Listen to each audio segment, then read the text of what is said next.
Success is the sum of small efforts repeated day in and out. What's up, people? It's your favorite show, Regale, with me, Akosia Purple. So like we discussed in studio concerning student debt crisis today, we are on the campus of Legon to ask students of how they survive in school. Education, they say, is the key to success. But unfortunately, some of us are finding it difficult to find that key. So join me, let's take the views of these students on how they survive here on campus. Let's go.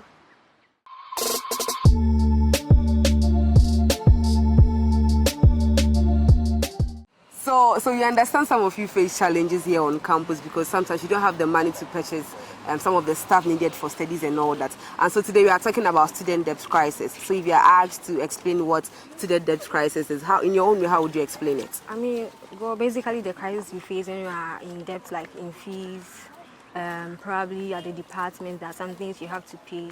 For instance, in political science department like this, you have to pay for SPSS class when you get to level 300. Okay. Yes, so if you're not able to pay such a thing, and it doesn't come like from the beginning of the sem for you to know, it's like in the middle of the sem they'll tell you.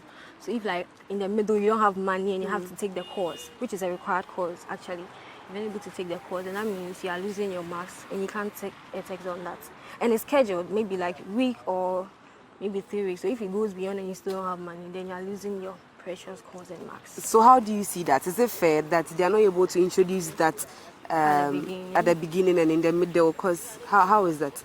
Well, I think with time, if you put your listening ears to other seniors, you might get the information beforehand. But if you aren't really the social type and you don't get the information at an early time, then maybe you have to cope with the late submission or something. Oh, okay. So I was discussing with one of your students in studio yesterday, and she made mention of the fact that sometimes the portals are being closed. That's if you don't meet the deadline for registration. Yeah. Has it ever happened to you? No, I tried to do to make the payments before, but then if you don't make the payments in the portal is closed, you have to wait for maybe an extension, or if there is no extension, that means you have to go through all the hurdles and the problems to the department, to the colleges and everything to make, and it's really stressful, especially when you're alone. It's not like a general problem and you're the only one facing that issue. You have to go to places and then. How do you see that? I mean, there's a deadline to pay the fees. So I mean, the condition is not the same for everybody. So you can't say that everybody should complete the payments. Yeah. So I think the university do make room for extensions. Okay. So they usually extend maybe 2 weeks more, or maybe less. All right. Thank you so much for speaking with us. So how do you survive on campus? For me, I've had a lot of stuff doing at home. So then I used to run a delivery company with a friend. And also I get support from family members, my aunties, my uncles. So it's the whole family. That's a into your dadaba.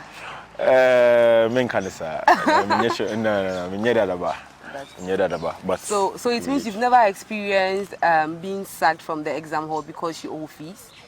No, for that I don't have any experience as such. No. Okay.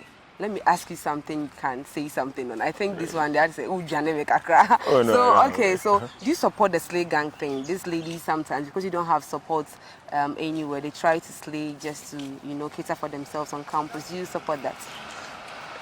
With that,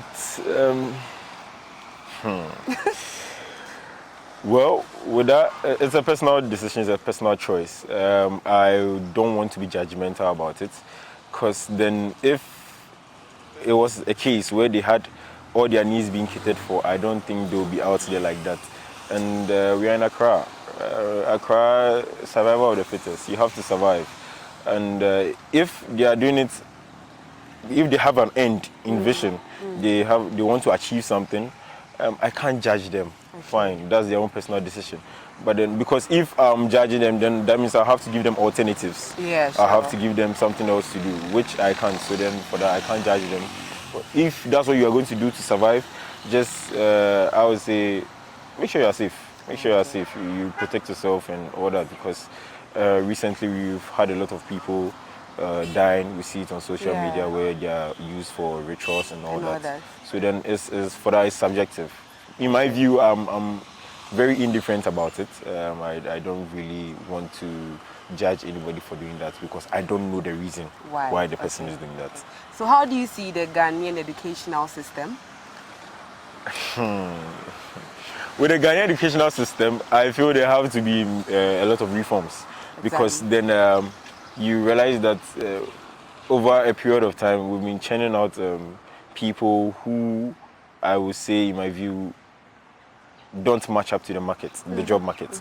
So then you realize that people come out of school and all they have in mind is to want to be employed. And when you go into that sector, you realize that there are sort of qualifications or what they need from them to be able to perfectly execute those jobs. They don't have those skills. So you realize people are taking on extra courses here and there online. You realize people are doing masters, and even with the masters, people are also, the other people also getting PhD. So to get to a point where even the degree will be of no use, actually. I would rather suggest, or I would rather want to say that people should be more creative, more innovative, because that's the way to go, actually. Because if we've left that era of that colonial system where you have to have a degree or you must have a certain kind of qualification in order to survive. So what are some of the challenges you faced in school so far? So far, I think it will be in the hostels. Okay. Like the traditional hostels. You see, the washrooms are not that clean. And then I think there should be something that should be done. You've not faced anything like, we are talking about student debt crisis. So haven't you faced, haven't you faced anything? The fees or what? Yes, everything like that, anything like that. Oh, for fees, I think if you don't pay, you won't attend lectures. So before you attend, you have to pay. You've not faced any problem? No, I think if you want a support, there's a financial support. So you can apply for it, student loan or something. Or you can apply for scholarship and things. So without that, you have to pay, your parents have to pay. So I don't think there should be a problem. Wow, yeah, that about. But you were able to pay. I applied for scholarship or student loan. Then let me ask you this. You see some of these girls on campus, they don't really have support anywhere. So they try to slay so that they could get money to pay their fees and all that. Do you support that? That's when maybe they have no idea about the student loan or the scholarships. Oh, okay. So I think they should be educated on that. On that, all right. Okay. Thank you so much for speaking to us. All right. Sure. Mandy, so how do you survive in school? Oh, since my mom and dad are living, so they always send me Momo. Momo, so that's how you survive. You don't do anything else like a side business or whatever? No. Okay, so lastly, how do you see the educational system in Ghana? Is it better? Is it getting better? It's very poor. Oh, it's getting better. It's getting better. You are sure? Okay, thank you so much for talking to us. You're welcome. All right. So what are some of the challenges you face on campus? Let me start off with you, then I'll come to you. Okay, so I'm Abigail. For the challenges at campus, there are quite a number, but the most pressing one for me is the accommodation, especially for city campus students. Because they are not housing us, the school is not doing that for us. We have to pay expensive amount to get hostels at the private ones around, which is very, very expensive, from 3,000 to 2,500 per semester. And also our school fees is also expensive compared to those at main campus. So we end up paying high school fees, high accommodation and transportation, especially those coming from the house too. So cost of living is really not easy for us. Okay, so aside those, do you have something to say? She has said it all. Aside those challenges, you see some of the girls who don't really have, do you have anybody supporting you? Let me ask. Yes, please. Your parents are? Yeah, my uncle. Your uncle. But you know, sometimes you still need support somewhere because sometimes your uncle or your parents are unable to give you a full amount. You get some from them. So you see there are some students who are on campus and they sell stuff. You see on a particular door, on the hostel, ice cream, soda, blah, blah, blah. Do you do some? No, please. Why? We actually thought of entering into a business venture, like earlier or later. But the issue is because I earlier on spoke about the accommodation. We have to get a place that is conducive. They will allow us to do that because most private hostels, they all come along with the rules. But I know main campus, it's actually allowed, like students are allowed to do that. All right, let me talk to your friend now. So how do you see the educational system in Ghana? In Ghana? Yes. As a whole. Actually, What? actually, let me talk about Talk. Nigeria. You want to talk about? Eugene. Oh, okay. I see the education system as like it's quality, but everything is book. Everything is focused on the book. No practicals. practicals. And when you say practicals, they're like the technical ones. So You I don't want- support that.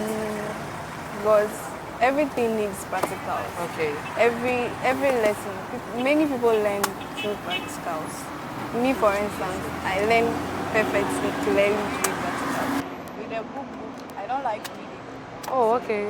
I find it difficult. Too. Yeah. I understand you. So if you have something, if you are given the chance to say something to the education ministry, what would you say? Since it's all about theory and they're ready to teach you practicals and all that, if you are given the platform to talk to the Minister of Education, what would you tell him? What would you want him to change?